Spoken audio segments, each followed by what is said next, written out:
श्रीराम. सर्व श्रोत्यांना प्रेमपूर्वक नमस्कार. श्रोते हो, आपण स्वामी विद्यानंद यांच्या भावार्थ रामायण संक्षिप्त या ग्रंथाच्या आधारे निर्माण झालेला मला भावलेले भावार्थ रामायण अर्थात आत्मपरायण हा ग्रंथ आपण पाहत आहोत. आज युद्धकांडातील अध्याय 62वा राम रावणाचे युद्ध वर्णन. ओम श्रीराम. श्रीराम व रावणाचे जेव्हा युद्ध चालू होते तेव्हा रावण परीघ अस्त्रांचा वापर करतो. त्यावेळी स्वर्गलोकापर्यंत खळबळ उडते व अनेक वानर आणि राक्षसांचा विनाशही होतो. आणि अशाही परिस्थितीमध्ये त्या रावणाचा गर्व कमी झालेला नव्हता. तो श्रीरामावर वाकबाणही सोडत होता, परंतु श्रीराम प्रभूही रावणाला तोडीस तोड प्रत्युत्तर देत होते. आता आपण साधकाच्या दृष्टीने पाहू. साधकाच्या अंतरंगातील युद्धभूमीवर ते आत्मस्वरूप सद्गुरू म्हणजेच श्रीराम व त्या अशुद्ध अहंकाराचे म्हणजेच रावणाचे विनाशकारी युद्ध जेव्हा चालू होते तेव्हा तो अशुद्ध अहंकार विनाशकारी अशा अशुद्ध वामशक्तींचा प्रयोग करतो. तेव्हा साधकाच्या अंतरंगात गोंधळ निर्माण होतो व परिणामस्वरूप मग काही शुद्ध मंडळींचा म्हणजेच वानरगणांचा व काही वामशक्तींचा म्हणजेच राक्षसांचा विनाश होतो. त्यामुळे तो अशुद्ध अहंकार अधिकच गर्विष्ठ होतो व त्या आत्मस्वरूप सद्गुरूवर शब्दरूप जाणीवांचा म्हणजेच बाणांचा प्रयोग करतो. परंतु ते आत्मस्वरूप सद्गुरू त्या अशुद्ध अहंकाराच्या शब्दरूप जाणीवांना आपल्या निशब्दरूप संवेदनेने प्रत्युत्तर देतात. आता आपण याचं थोडक्यात सार पाहण्याचा प्रयत्न करू. इथे कथेमध्ये आपण पाहिलं की श्रीरामांचं आणि रावणांचं प्रचंड असं युद्ध सुरू आहे. रावण श्रीरामावर परीघ नावाचं अस्त्र कितीतरी वेळा सोडतो. श्रीराम, लक्ष्मण, हनुमंत यावर त्यांचा तसा परिणाम होत नाही, परंतु जे वानरसेना जे राक्षस सैनिक होते त्यांच्यावर त्याचा परिणाम व्हायचा आणि त्या परीघ अस्त्राचा परिणाम थेट पृथ्वी लोकापासून ते स्वर्ग लोकापर्यंत त्याचा परिणाम व्हायचा. म्हणजे त्याचा आवाज, त्याची दाहकता, त्याची विनाशकारता, थोडक्यात आजच्या भाषेत जर पाहिलं तर आपण अणुबॉम्ब असं वगैरे म्हणू शकतो. इतकं त्याचा परिणाम भयंकर होता. मात्र अशा या सगळ्या त्याच्या त्या परीघ अस्त्रांना श्रीरामसुद्धा तसंच उत्तर देत होते. आणि अशा या कंडिशनमध्ये सुद्धा रावणाचा अहंकार कमी झालेला नव्हता, रावणाचा गर्व कमी झालेला नव्हता. आणि तो श्रीरामांना रामांच्यावर वाकबाण म्हणजे थोडक्यात निंदा, टीका, आपण आपल्या अगदी ग्रामीण भाषेत शिवीगाळ श्रीरामांना तो करत होता. श्रीरामही त्याचं तेज कमी करण्यासाठी त्याला तोडीस तोड उत्तर देत होते.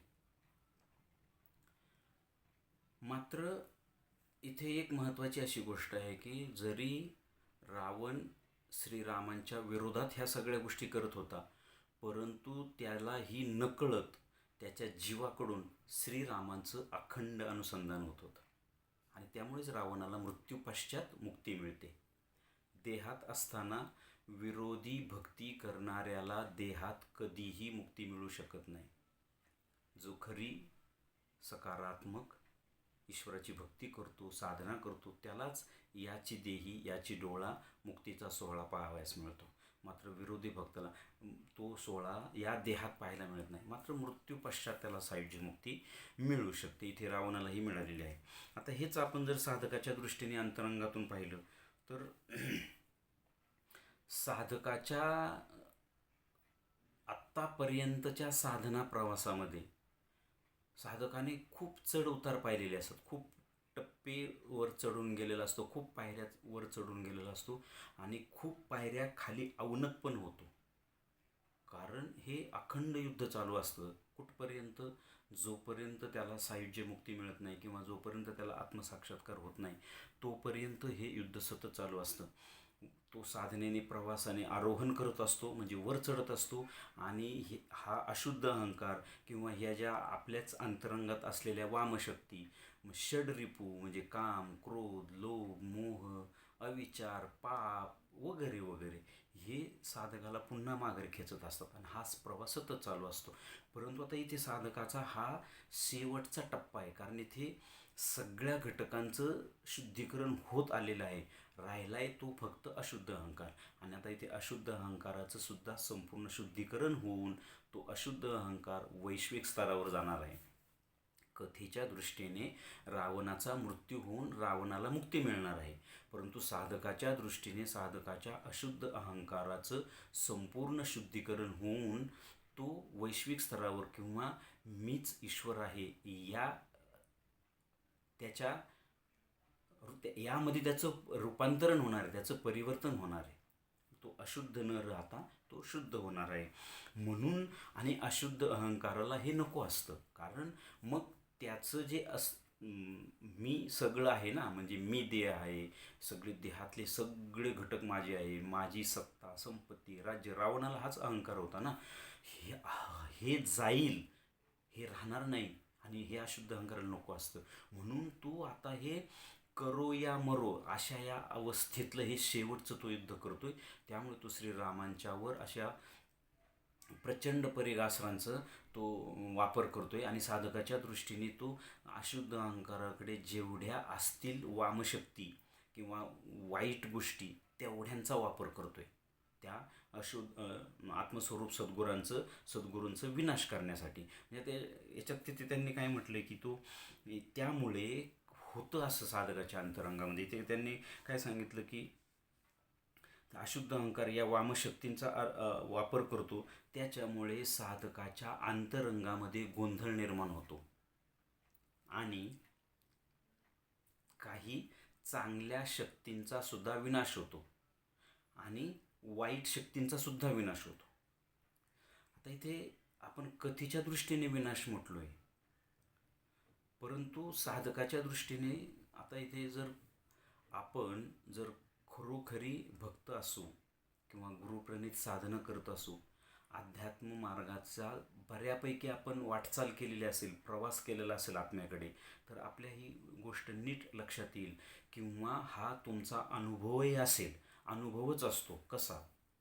इथे त्यांनी काय म्हटले की अशुद्ध अहंकाराने प्रचंड अशा वामशक्तींचा वापर केल्यामुळे साधकाच्या अंतरंगामध्ये गोंधळ निर्माण होतो आणि साधकाच्या अंतरंगातील काही शक्तींचा विनाश. तिथे विनाश हे त्या अर्थाने न घेता काही काळाकरता त्या शक्ती बाजूला होतात किंवा त्या स्तब्ध होतात किंवा त्या नाहीतच असं होतं, म्हणजेच विनाश होणे. आणि वाईट शक्तींचाही विनाश होतो, वामशक्तींचाही विनाश होतो. तर ते कसं की समजा आता जे कोणी साधना करत असतील त्यांच्या ही गोष्ट पटकन लक्षात येईल की मी माझा साधनेचा प्रवास माझा चालू आहे, मी माझी तळमळणी साधना करतोय, भक्ती करतोय, माझ्यावर सद्गुरूंची कृपाही होते, मी माझं जीवनही व्यवस्थित जगतोय. माझं सांसारिक जीवन, माझं प्रापंचिक जीवन आणि पारमार्थिक जीवनही माझा हा दोन्ही जीवनांचा प्रवास माझा चालू आहे. आणि अचानक माझ्यावर या अशुद्ध अहंकाराने आपल्याही नकळत असा काही हल्ला केला जातो. समजा आता माझं जीवन चालू आहे, माझी रोजची साधना चालू आहे आणि मी सांसारिक जीवन जगत असताना अचानक माझं कोणाशी तरी भांडण झालं, तेव्हा माझी जी आध्यात्मिक बुद्धी असते, माझा जो अध्यात्माचा स्तर असतो तो ढासळतो. कारण तिथे या अशुद्ध अहंकाराच्या क्रोध नावाच्या शक्तीचा त्याने वापर केलेला असतो आणि त्या काही काळाकरता माझ्यातली शांती, माझ्यातली स्थिरता, माझ्यातली क्षमाशीलता, माझ्यातली शुद्ध विवेकता, माझ्यातला शुद्ध विचार हा विनाश पावतो. विनाश पावतो म्हणजे तो कायमचा जात नाही, परंतु तेवढ्या वेळापुरता तो निचेष्टित होतो, निपचित होतो, किंवा त्याला आपण काय म्हणतो तिथे नसतोच, झाकला जातो आवरणाखाली या क्रोध नावाच्या शक्तीच्या. म्हणजेच माझ्यातल्या शुद्ध मंडळीचा विनाश होतो कथेच्या साधकाच्या दृष्टीने. परंतु तो तेवढ्या वेळापुरता असतो. मग ते भांडण संपतं. कारण हे सगळं कोण पाहत असतं? माझे सद्गुरू माझ्या हृदयातून हे सगळा घटनाक्रम पाहत असतात.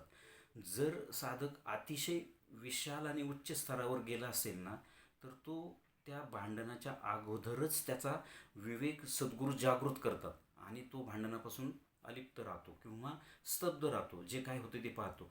परंतु माझ्यासारखा सामान्य साधक जर त्या इतक्या उच्च विशाल स्तरावर गेलेला नसेल ना, तर ही घटना घडून जाते. शिवाय याला आणखी दुसरा एक पैलू आहे. जरी साधक उच्च आणि विशाल स्तरावर जरी गेलेला असेल, मात्र त्याचं तिथे प्रारब्ध आडवं येत असेल, समजा प्रारब्धाप्रमाणे मागच्या जन्मात त्याचा त्या कोणाशी तरी वाद झालेला असेल आणि तो इथे जर ते प्रारब्ध संपलं नाही, तर साधकाचा पुढचा प्रवास होत नाही. म्हणून सुद्धा तो वाद होत असतो. या दोन पैलू लक्षात ठेवायचे असतात. एक तर प्रारब्धाप्रमाणे होणार असेल तर तो वाद होतोच. याला अनेक उदाहरणं आहेत. तुम्ही आध्यात्मिक इतिहास जर धुंडाळला तर तुम्हाला खूप दुर्वासासारखे ऋषी, कितीतरी उदाहरण तुम्हाला सापडतील. मी अगदी स्वच्छपणाने एक उदाहरण असं सांगेल धाडसाने, की महाभारताच्या युद्धामध्ये भगवान श्रीकृष्णांनी प्रतिज्ञा केली होती की मी हातात शस्त्र घेणार नाही. हे दुर्योधनाला त्यांनी वचन दिलेलं होतं. मात्र जेव्हा समोर त्यांचा लाडके भक्त पितामह भीष्म जेव्हा पांडवांचा हाहाकार उडवला, तेव्हा भगवान श्रीकृष्ण सुद्धा क्रोधाविष्ट होतात, हातात सुदर्शन चक्र घेतात आणि आपल्या लाडक्या भक्तावर धावून जातात युद्धासाठी. हे या गोष्टी घडतातच. हे उदाहरण खूप मोठं आहे, पण आपण तो खूप सामान्य आहे. त्यामुळे आपल्या जीवनात अशा घटना घडतात. पण मला आपल्याला इथे काय सांगायचं, की तेवढ्या वेळापुरत्या आपल्यातले ती चांगली शक्ती विनाश पावते. विनाश पावते म्हणजे ती बाजूला सरकते, त्याच्यावर आवरण पडतं, ती स्तब्ध होते. म्हणजे चांगली कुठली मग आता माझ्यातली शक्ती? तेव्हा मी स्थिर राहायला पाहिजे, ती स्थिरता बाजूला होती. मी क्षमाशील राहायला पाहिजे, माझी क्षमा बाजूला होती. मी शांत राहिलो पाहिजे, ती शांती बाजूला होती. म्हणजे या शक्ती काही काळात कोणाच्या गोंधळामुळे? या अशुद्ध अहंकाराने केलेल्या प्रचंड गोंधळामुळे, त्याने पाठवलेल्या क्रोध नावाच्या वामशक्तीमुळे माझ्यातल्या चांगल्या शक्ती काही काळाकरता विनाश पावतात. आता दुसरा भाग, की त्याचा परिणाम म्हणून साधकाच्या वाईट शक्तीसुद्धा नाश पावतात. आता हे कसं? तर पहा, तो तेवढा जो फ्लो आहे किंवा तो जो क्रोधाचा जेवढा प्रवाह आहे माझ्यामध्ये शिरलेला, तो प्रवाह संपला की तो क्रोधही पळून विनाश पावतो. कारण मग मला पश्चाताप होतो, मला जाणीव होते, अरे मी काय केलं, माझ्याकडनं चूक झाली, मी असं करायला नको होतं, मी स्थिर राहायला पाहिजे होतं, मी शांत राहायला पाहिजे होतं, याची जाणीव होते, याचा पश्चाताप होतो. आणि हे अतिशय गरजेचं आहे. म्हणजे त्या पश्चातापामुळे ते जे झालेलं कर्म आहे ते निघून जातं, त्याचं प्रारब्ध निर्माण होत नाही, त्याचं कर्मबंध निर्माण होत नाही. पश्चाताप खूप मोठी गोष्ट महत्त्वाची आहे आणि त्यासाठी पुन्हा साधना पण महत्त्वाची गोष्ट आहे. म्हणून तिथे मग काय केलं पाहिजे? म्हणजे ते गायब होतं, तो क्रोध गायब होतो, ती अशांती गायब होते, ती अस्थिरता गायब होते, ती चंचलता गायब होते. म्हणजेच या वामशक्तींचा सुद्धा विनाश होतो आणि मग मी पुन्हा साधनेवर येतो, मी पुन्हा पश्चाताप करतो. आणि महत्त्वाची गोष्ट इथे म्हणजे हे सगळं झाल्यानंतर तसं तरी व्हायलाच नाही पाहिजे. होण्याच्या अगोदर जर मला जाणीव झाली तर त्यावर माझा कंट्रोल येतो.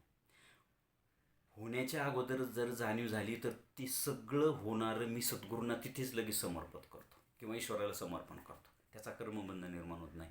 आणि याच्याही पुढे सामान्य साधकाकडून ते घडतंच, घडलंच, तर त्यानंतर परत पश्चाताप केला पाहिजे.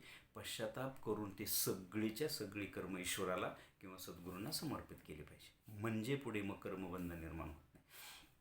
तर अशा प्रकारे या अशुद्ध अहंकाराने हा गोंधळ केल्यामुळे या शक्तींचा चांगल्याही शक्तींचा काही काळ करता विनाश होतो, वाईटही शक्तींचा विनाश होतो. आणि त्यानंतर मग तिथे तो अशुद्ध अहंकार काय करतो की शब्दरूप जाणीवांचा प्रयोग करतो आणि त्याला सद्गुरू निशब्द रूप संवेदनेचं उत्तर देतात. आता हे कसं म्हणजे बघा, आता काय नीट अभ्यास करणाऱ्या व्यक्तीने हे नीट लक्षात ठेवलं पाहिजे की हे सगळी घटना घडून गेली, मी पश्चाताप केला, मी सद्गुरूंना समर्पण केलं आणि मी पुढे गेलो. पण नंतर काही वेळाने, काही दिवसाने, काही तासाने, काही महिन्यांनी सुद्धा, काही वर्षांनी सुद्धा मला त्या घटनेची पुन्हा स्मरण होतं आणि माझ्यात तो क्रोध उफाळून येतो.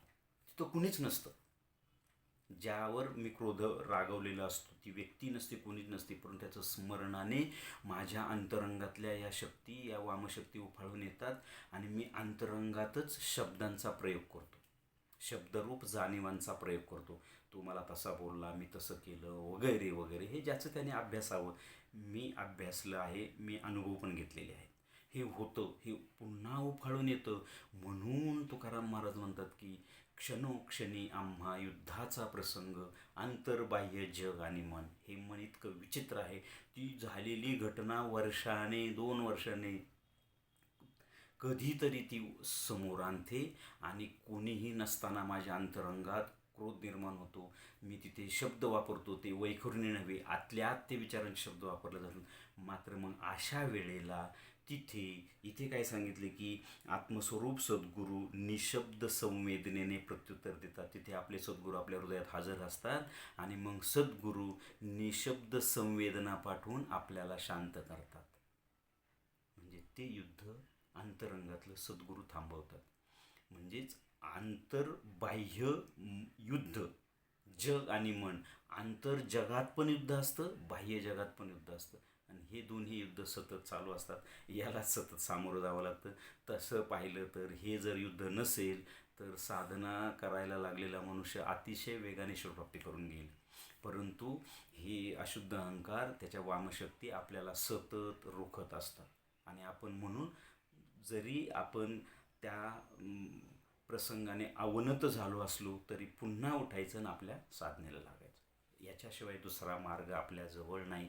आणि मग हळूहळू जशी आपली प्रगती होते, आपल्यात विशालता येते, आपल्यावर कंट्रोल येतो. मग की ती घटना घडण्याच्या अगोदर आपल्याला आतून जाणीव येते की स्टॉप, थांबलं पाहिजे. हे त्या टप्प्यानुसार जशी प्रगती होत जाईल तसं ते घडत जातं आणि एक दिवशी मग आपण आपल्याकडनं कधीच क्रोधवलं जात नाही. त्याचं मोठं उदाहरण म्हणजे एकनाथ महाराज. त्यांच्यावर तो यवन 21 वेळा थुंकला तरी ते शांत राहिले. तर ही खूप मोठी अवस्था आहे. ती केव्हा आपल्याला निर्माण होईल मला माहीत नाही. हेच याचं सार असावं. श्रीरामार्पणमस्तु. हरिओम तत्सत. ब्रह्मार्पण.